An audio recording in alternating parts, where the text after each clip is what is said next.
Hi, everybody. Welcome to episode 2 of the Dark Night of the Soul series. Today, we're going to talk about what changes were necessary and why.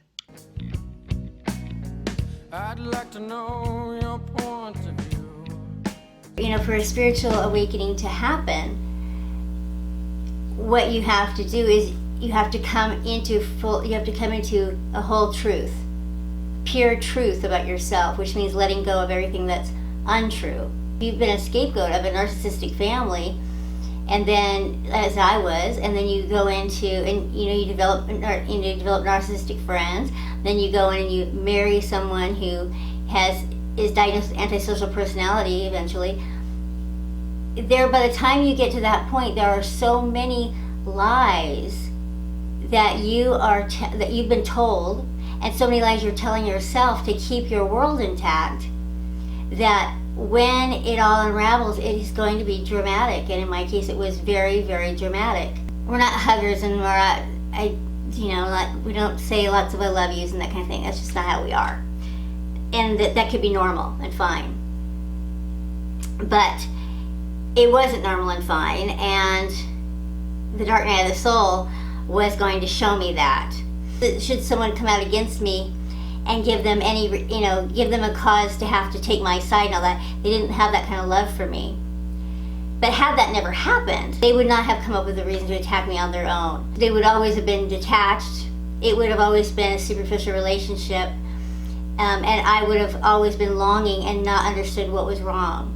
I would have forever and always been trying to get them to love me, to have an intimacy with them, to get them to see me and know me and treat me as a daughter and a sister and all that. I would have forever and always been trying to do that, and I never would have achieved it. But had it not been for the person that I married that had a plan and he needed my family to make it all work, had it not been for that, they would never have attacked me. These experiences are meant to bring you to a state of wholeness, because you were not whole in your life before. Coming through this, you will not be fragmented anymore. You will be whole, and that means that you will be able to be a true teacher. You will know yourself. You will have real wisdom and real empathy and real compassion and real joy and a real ability to see and be seen, love and be loved that you didn't have before. It really truly is a huge blessing that not everybody gets to have. There are all these wonderful benefits that come of it, but it isn't easy. It is not easy. I told myself that they cared, even though they had a hard time showing it. These are the stories I told myself, that they cared about me and they loved me, and that they were a loyal family. It's just that they had a hard time showing it. They weren't overtly affectionate. They were just reserved. But that if push came to shove, they did love me, and they would be there for me if I ever really needed them. This was the story that I told myself. And my plan was to never really need them, so that I would never have to know if that wasn't the case. I would never find out.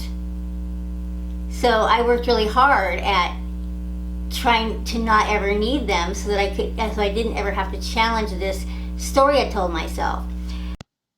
The irony, of course, was that it was not needing them that pushed me into marrying this person so quickly before I really knew him. And when I already saw these red flags, it pushed me into feeling like I needed to get married and leave the house. It's a complete ego death. It's a complete ego death, which means that it is the doing away of everything that you believed, everything that you thought was true, everything that you told yourself about the world and about yourself. There was this depression. This depression, I believe, came from cognitive dissonance. I believe depression is really trying to tell you something. It's trying to tell you there's something not right in your life. The truth is always in your feelings. If you go to your feelings, that's always where the truth is going to be. And that deep, deep depression was telling me something.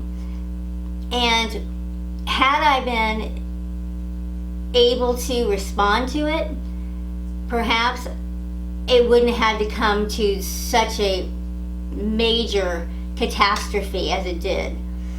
That maybe that would have been the case, but I just couldn't. I mean, I had such a thick wall of denial and a belief system that I had built my entire life on. I wouldn't have known even where to begin to construct a different truth. What the dark night of the soul meant for me was literally dying in front of my husband and seeing him be able to go to sleep and not care about it, and then flatlining in front of my family, in front of my parents, in front of my husband, and having them not shed a tear about it, and having miraculous survival, and having my parents and my husband act like it's no big deal, and my husband making it pretty clear that he was angry at me for surviving and being disabled. I had a community of childhood friends. I had parents that were still married. I had a brother who lived across the street. His wife and his kids. They lived right close to us. We lived in a small town. Everybody within walking distance. Growing up, I had 2 sets of grandparents and a set of great-grandparents that were all within walking distance. I had never experienced a loss. I had friends in my life that I had known since preschool. We'd stayed in touch. I hadn't experienced any deaths. I hadn't experienced any, I never even had fights. I never had arguments or fights with anybody. Never lost a friend. Never experienced any losses or any conflicts, big conflicts or anything with anybody. After this heart attack happened, I realized I'm alone. As my husband's abuse had gradually started picking up, I had started isolating without realizing it. And then after this heart attack happened, I was really isolated, and I later realized that he was undermining my relationship. My husband has poisoned relationships, and he's told stories about me, and people are believing these lies about me. By the time I figure out what's going on, the damage is done.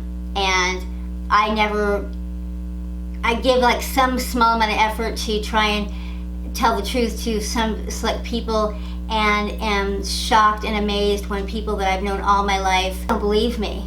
I was so protective of them, and it was so unbelievable what was happening, and that my husband had the backing of my parents, and no one would understand that. No one would understand it, and I didn't even understand it. I understand it now, but I couldn't even understand it at the time. I blamed myself for what was going on long enough that the damage was just so done. The only way that that people could survive something like this is if you were a priority in their life the same as they were to you. And if they valued loyalty and honesty and all the things the same way that you did. And it turns out in my case they didn't. They just didn't. And so that was hard. That was really, really hard. But in truth, I didn't lose anything that I had.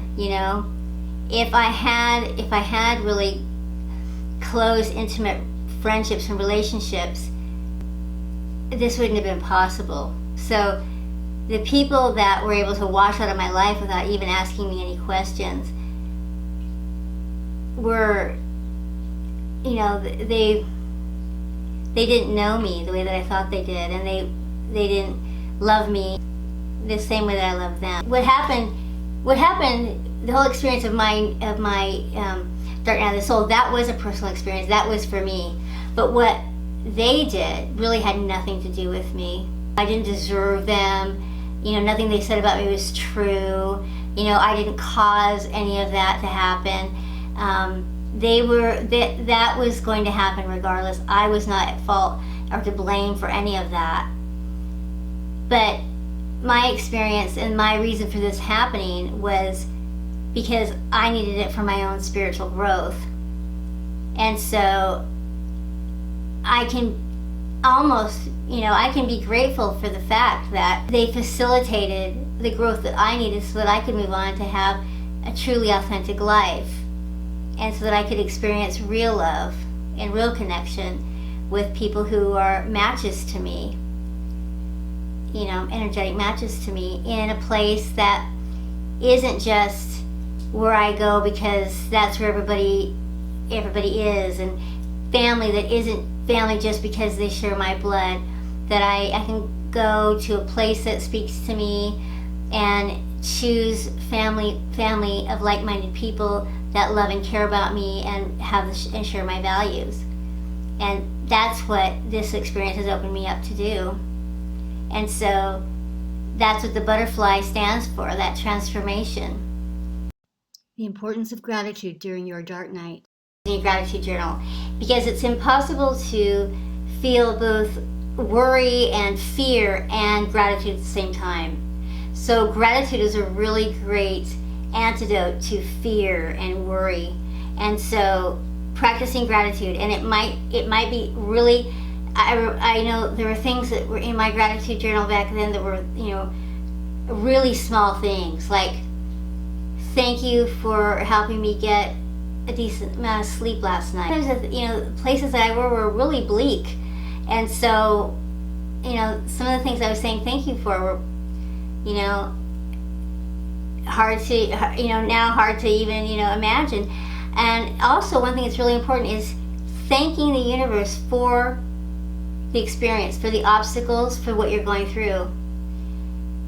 Thank the universe for your strength to get through it, for the universe's wisdom in bringing this to you and knowing that, giving you the skills and the strength to get through it, knowing that having the wisdom to not give you more than you could handle. Thank you for giving me this opportunity to grow spiritually. Thank you for making me this empathic, compassionate person that I will be now because of this experience. Thank you for these parents. Thank you for the challenges that I had with these parents, because it's making me the person that I was meant to be. Thank you for this husband. Thank you for everything that he is doing to harm me, because it is helping me to know myself, to know what I can endure, teaching me important things about the world and myself that I needed to know to make me a more effective person in my life.